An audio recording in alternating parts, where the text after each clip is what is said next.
देख रहे हैं नेटवर्क 33 राजकुमार के साथ।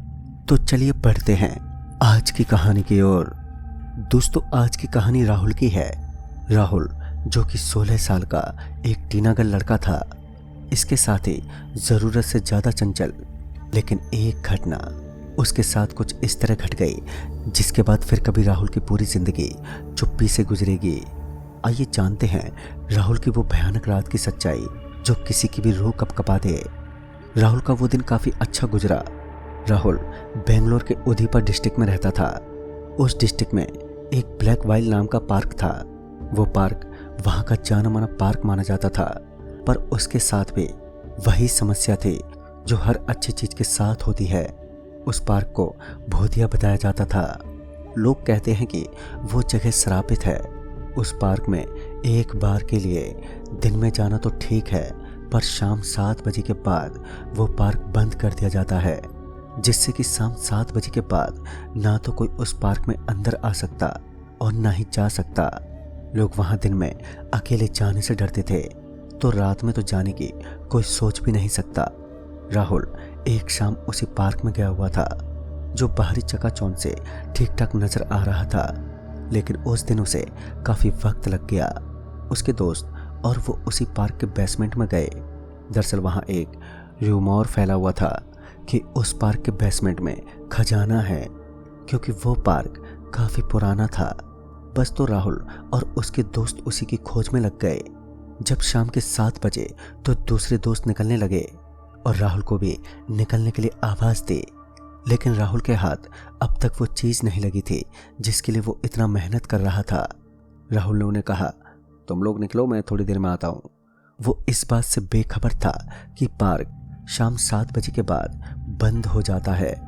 राहुल काफ़ी समय से कोशिश कर रहा था, पर उसके हाथ कुछ भी नहीं लगा। इसी कारण अब वो बहुत नाराज़ हो गया और फिर वापस जाने लगा, क्योंकि अब तक बाहर से आवाज़ें नहीं आ रही थी। इसके बाद राहुल बेसमेंट से निकला और पार्क के मेन गेट की तरफ बढ़ने लगा। राहुल जैसे ही गेट के पास पहुंचा तो उसे पता चला दरवाज़ा तो बाहर से बंद है, यानी कि वो पार्क बंद हो चुका था। लेकिन तभी राहुल को एक बात याद आ गई कि उसके दोस्तों ने आने से पहले ये कहा था कि 7 बजे से पहले काम ख़त्म करना होगा, क्योंकि पार्क शाम 7 बजे बंद हो जाता है। आज बदकिस्मती से राहुल अपना फ़ोन भी घर पर ही छोड़कर आया था, क्योंकि वो ऐसे ही टहलने निकला था। अब वो क्या करे, यही उसके लिए बड़ी उलझन थी, क्योंकि कल सुबह 7 बजे ही पार्क खुल सकता था, तभी राहुल कुछ कर सकता था। आज की रात उसे पार्क में ही गुजारनी पड़ेगी। उसके बाद राहुल वापस पार्क के ही एक बेंच की तरफ गया और वहाँ पर जाकर बैठ गया। दरअसल काफ़ी मेहनत करने के कारण राहुल बेंच पर बैठा बैठा ही लेट गया और बड़ी गहरी नींद में शांति से लेटा रहा। रात के तकरीबन 1:30 बजे पानी की छमछम से उसकी आंख खुली तो उसने देखा एक लंबा सा आदमी बड़ी तेजी से सामने के तालाब के बीचों बीच कूद रहा था और निकल रहा था। तालाब के बीचों बीच वो डुबकी लगा रहा था। राहुल ने उस समय जब अपनी घड़ी में समय देखा तो रात के 1:30 बजे का समय था। राहुल को अब बड़ा अजीब लगा, क्योंकि भला आधी रात को इस सुनसान से पार्क में कौन इस तरह डुबकी लगा सकता है। यही देखने के लिए वो बेंच से उठा और उठकर वो तालाब के पास गया। उसने वहाँ जो नज़ारा देखा उसे देखकर उसे एक झटका सा लगा। उसने देखा एक लंबा आदमी ठीक उसी तालाब के बीच से सीधा 50 फुट ऊपर कूद रहा है और वापस फिर तालाब में गिर रहा है। इस बार फिर वो आदमी सीधा तालाब के बीच से उड़ता हुआ बाहर निकलने लगा और ऊपर उड़ते उड़ते उसने एक बड़ी भयानक नजरिए से अपनी बड़ी बड़ी आंखों से राहुल की तरफ घूरा और फिर हर बार की तरह ऊपर उड़ गया। लेकिन इस बार जब वो ऊपर उड़ा तो फिर वापस तालाब में नहीं गिरा। राहुल ये सब देखकर इन सब पर विश्वास नहीं कर पा रहा था कि भला ऐसा कैसे हो सकता था। वो ये सब सोच ही रहा था कि तभी उसे किसी के खांसने की आवाज़ सुनाई पड़ी। वो आवाज़ उसी पार्क के एक पीपल के पेड़ के पास से आ रही थी। राहुल को तुरंत वहाँ जाना ठीक तो नहीं लग रहा था, पर उसने सोचा कि शायद जिस तरह आज वो यहाँ फंस गया है, इसी तरह हो सकता है कि कोई और भी यहीं छूट गया हो। यही सोचकर राहुल उस पेड़ के पास गया और वहां जाकर राहुल ने देखा कि एक आदमी शॉल लपेटे खांस रहा था। राहुल उसके नजदीक गया और उसके कंधे पर हाथ रखते हुए बोला, अरे भाई साहब, आज आप भी यहीं छूट गए हो क्या? वो शॉल में खड़ा आदमी हल्का सा मुड़ा और एक अपने चेहरे से शॉल को हटाया। राहुल एकदम से पीछे झटका खाकर गिर पड़ा, क्योंकि उसका चेहरा देखने के बाद तो किसी की भी रूह कांप जाए। राहुल ने देखा कि उस शख्स का चेहरा आकार में काफी बड़ा था और उसका पूरा चेहरा किसी सुई से सिला हुआ लग रहा था। उसके बदन पर कांटे उगे थे और उसकी एक आंख छोटी तो दूसरा आम इंसान के मुकाबले दुगनी बड़ी थी। उसने एक भयानक हंसी निकाली और अब राहुल की इतनी हिम्मत कहाँ थी कि वो थोड़ी देर और भी वहां पर रुके। इसलिए राहुल वहां से पूरी रफ्तार में बेसमेंट की तरफ भागा और दरवाजा बंद किए एक कोने में छुप गया। अब उसे यहाँ से एक भयानक दास्ता से होकर गुजरना था।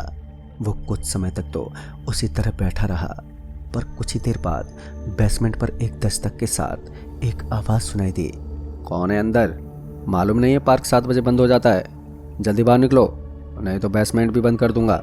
ये आवाज सुनने के बाद अब राहुल के चेहरे पर मुस्कान झलक गई, क्योंकि उसे ये आवाज सिक्योरिटी इंचार्ज की लग रही थी। उसने फौरन दरवाजा खोला और बेसमेंट से बाहर निकल आया, लेकिन बाहर आने के बाद उसे अब कोई भी दिखाई नहीं दे रहा था। फिर आखिर वो कौन था जिसके आवाज पर राहुल बाहर निकल आया था? तभी बेसमेंट का दरवाजा अपने आप ही धीरे धीरे बंद होने लगा। उस दरवाजे को बंद होता हुआ देख राहुल बड़ी तेजी से उसकी तरफ भागा, पर तब तक वो दरवाजा बंद हो चुका था।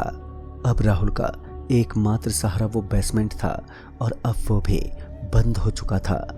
अब उसकी ये रात सुरक्षित तरीके से कैसे कटती ये उसे मालूम नहीं था, लेकिन वो अपने मन में यही सोच रहा था कि बाहर से इस तरह आवाज आनी और बेसमेंट का दरवाजा भी बाहर से अपने आप बंद हो जाना, इसका आपस में क्या संबंध हो सकता है। वो यही सब सोचता हुआ बाहर एक बेंच पर बैठ गया। तभी थोड़ी देर बाद मौसम एकदम से बदलने लगा, तेज हवाएं चलने लगी। ऐसा लग रहा था जैसे कोई भारी तूफान आने वाला हो। लेकिन उसी वक्त हल्की बारिश में राहुल ने दूर खड़े उसी शॉल में लिपटे एक आदमी को खड़ा देखा। इस बार राहुल को पिछली बार वाली बात याद आ गई। राहुल ने ज्यादा कुछ नहीं किया और चुपचाप जगह पर बैठा रहा।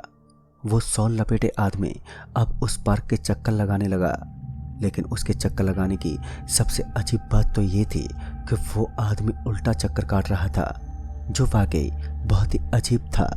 राहुल लगातार उस पर नजर बनाए हुए था, क्योंकि वो कभी भी राहुल पर हमला कर सकता था। लेकिन तभी राहुल ने एक चीज देखी, जिसके बाद उसके होश ही उड़ गए। राहुल ने देखा कि जब जब वो आदमी बगीचे का एक चक्कर लगा रहा था, तो वो आदमी बट जा रहा था, यानी कि वो एक आदमी का वो 2 आदमी हो जाता। यही सिलसिला अगले कुछ समय तक लगातार चलता ही रहा और एक समय ऐसा भी आया जब राहुल ने अपनी खुली आंखों से देखा कि अब पूरी की पूरी झुंड बेसमेंट का चक्कर लगाए हुए है।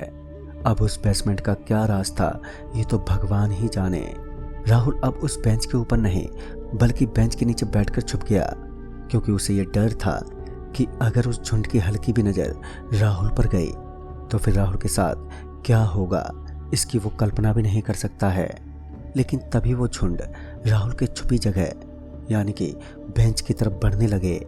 राहुल का डर के मारे अब बुरा हाल था, वो अंदर से बुरी तरह से कांप रहा था। फिर वो झुंड धीरे धीरे राहुल के नजदीक आ गया। राहुल भी पीछे से निकलता हुआ दूसरी तरफ चला गया। राहुल अभी एक झूले के पीछे छुपा था। वो उस झूले के सीट को पकड़कर बैठा ही था कि तभी एक बच्ची अचानक से कहीं से उस झूले पर आ गई। उसे अचानक से झूले पर बैठा देख राहुल एक बार फिर पीछे फिसल गया। उस बच्ची की आंखों के नीचे काले घेरे थे और वो राहुल की तरफ घूरते हुए एक भयानक मुस्कान दे रही थी। राहुल वहां से जैसे ही हिला कि तभी तुरंत उस बच्ची ने अपनी उंगली का इशारा उस झुंड की तरफ किया और इसके साथ ही वो झुंड अब झूले के पास आने लगा था। वो झुंड तेजी से इसकी तरफ बढ़ रहा था और बढ़ते बढ़ते वो अब राहुल के एकदम करीब आ गए। राहुल के आंखों के सामने धुंधलापन छाने लगा। थोड़ी देर बाद उसे ऐसा लगा जैसे कि उसे कुछ भी नहीं दिख रहा हो। वो बस अपने चारों ओर किसी झुंड को हंसता हुआ सुन पा रहा था। तभी उसे ऐसा लगा जैसे उसके गाल पर किसी ने जोर से थप्पड़ मारा हो और अचानक से उसे महसूस हो रहा था जैसे वो हवा में उड़ रहा हो, उसे हवा में अपने साथ उड़ाए लिए जा रही हो। राहुल को बिल्कुल ऐसा ही लग रहा था। राहुल थोड़ी ऊंचाई पर जाकर धड़ाम से जमीन पर गिर जाता। उसे कुछ भी दिखाई नहीं दे रहा था कि उसके साथ हो क्या रहा है। उसे कान में लगातार किसी की एक डेविल मुस्कान गूंज रही थी।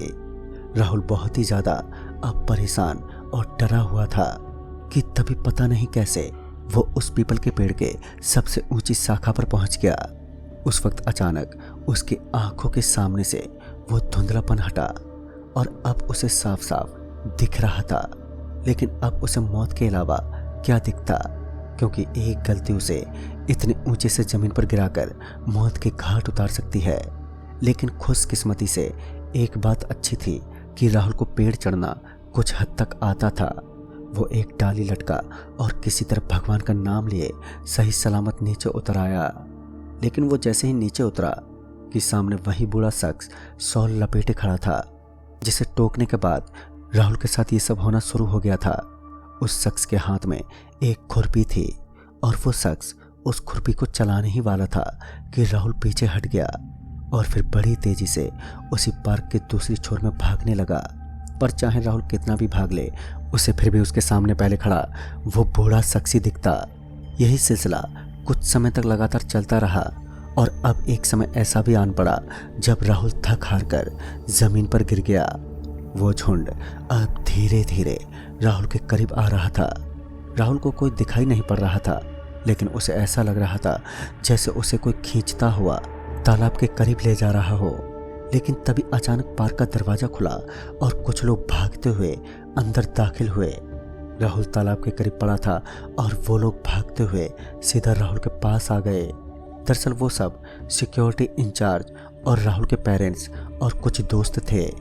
सभी उसकी ये दशा देखकर काफी हैरान थे। राहुल उस वक्त कुछ भी बोलने की अवस्था में नहीं था। अगली सुबह जब राहुल थोड़ा ठीक हुआ तब उसने कल रात की सारी घटना को बयां किया। सब बहुत ही ज्यादा परेशान थे। उसके घर वालों ने कहा कि वो कल घर नहीं लौटा था। उसे काफी ढूंढा गया पर कहीं उसका कोई अता पता नहीं था। तभी दोस्तों ने बताया कि तुमने उन्हें ये कहा था कि तुम थोड़ी देर बाद निकल आओगे, पर तुम नहीं आए। इसी बात पर सबको शक हुआ कि तुम वहीं बंद रह गए हो। तभी हम सब सही वक्त पर वहां पहुंच पाए। उस गार्डन का अधिकारी भी वहां पर मौजूद था। तो उसने कहा, दरअसल हमारा ये पार्क बना ही गलत जमीन पर है। महात्माओं से हमें यही सुनने को मिला है कि इसकी जमीन अशुद्ध है। सालों पहले यहाँ पर जागी मृत्यु हुई थी, जिनमें से कुछ अवशेष रह गए थे। लोगों के मुताबिक इस पार्क के बेसमेंट में खजाना छुपा है और पुराने ज़माने में इसी खजाने को बचाने के लिए सैनिकों की उपस्थिति हुआ करती थी। लोगों का तो यही कहना है कि मरने के बावजूद आज भी उस भूमि पर वो आत्माएं घेरा किए बैठी हैं। वो शाम ढलने के बाद और अकेले रहने पर वो किसी को भी उस बेसमेंट में दाखिल नहीं होने देती। इसलिए पार्क को सूर्य ढलने के साथ ही बंद कर दिया जाता है, ताकि कोई भी राही भूला भटका पार्क में न चला आए, क्योंकि उसका अंजाम कितना भयानक होगा ये तो बस परमात्मा ही जानता है। अगर सब लोग सही वक्त पर नहीं पहुंचते तो शायद राहुल उन आत्माओं द्वारा उस तालाब में दफन कर दिया जाता। पर जो भी हो, राहुल आज भी उस दिल दहला देने वाली घटना को भूल नहीं पाया है और उसमें उस घटना का खौफ आज भी बरकरार है। तो दोस्तों, इस कहानी में बस इतना ही। तब तक के लिए बाय एंड टेक केयर।